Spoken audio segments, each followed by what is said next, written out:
Distinguished committee members, it's an honor to appear here today representing the outstanding service members, civilians, and families of the United States Africa Command.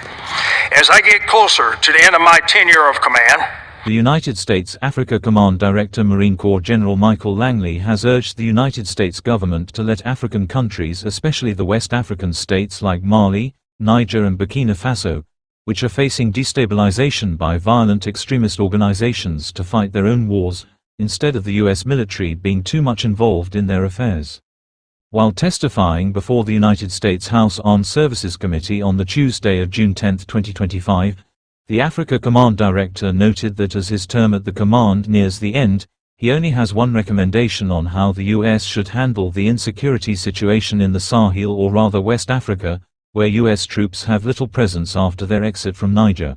That, going forward, the United States should only find ways to support the respective countries' militaries so that they may gain the necessary capacity to confront the violent extremist organizations with the necessary force required, since American troops can no longer be deployed to the region as per the Trump administration's policies.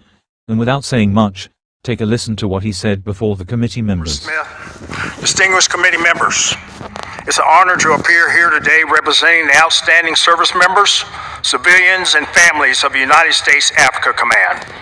As I get closer to the end of my tenure of command, I remain in awe of the character and the capabilities of the men and women willing to serve our nation. Our team of soldiers, sailors, Marines, airmen, guardians, and civilians perform valiantly, and I'm honored and proud to serve with them. America remains in good hands.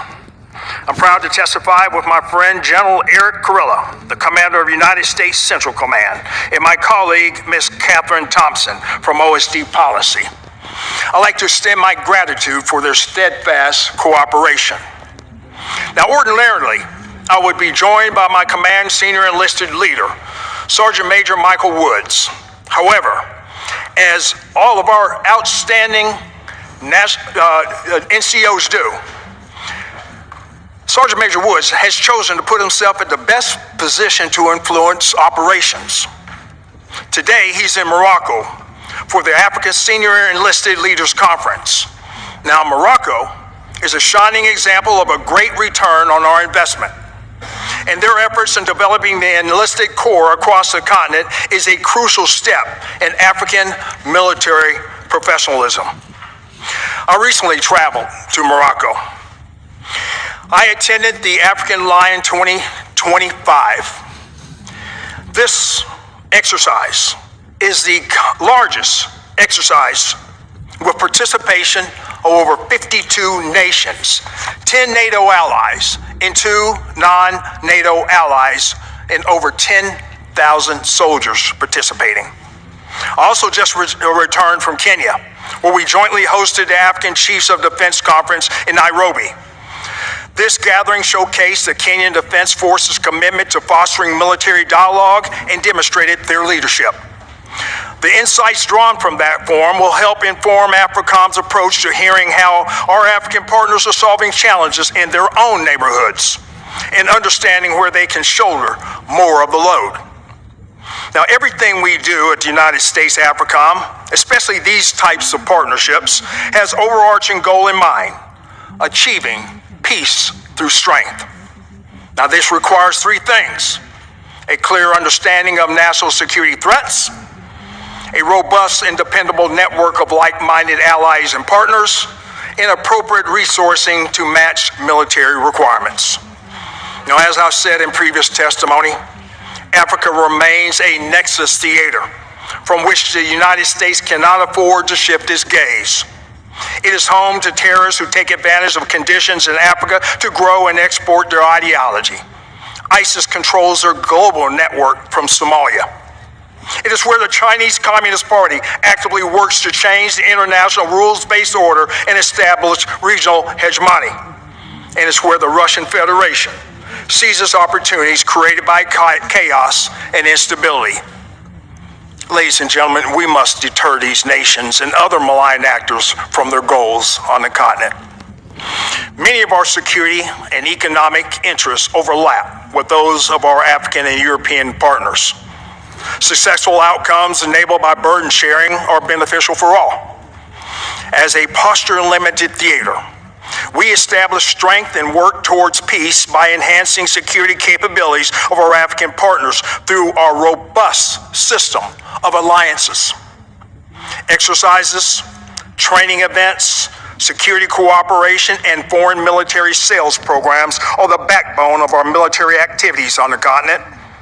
Through these activities, our forces lead by example with a warrior ethos and stand by our partners and enhance trust in the United States military. United States Africom seeks to match capabilities with current and emerging threats to ensure that security of our forces while advancing American interests.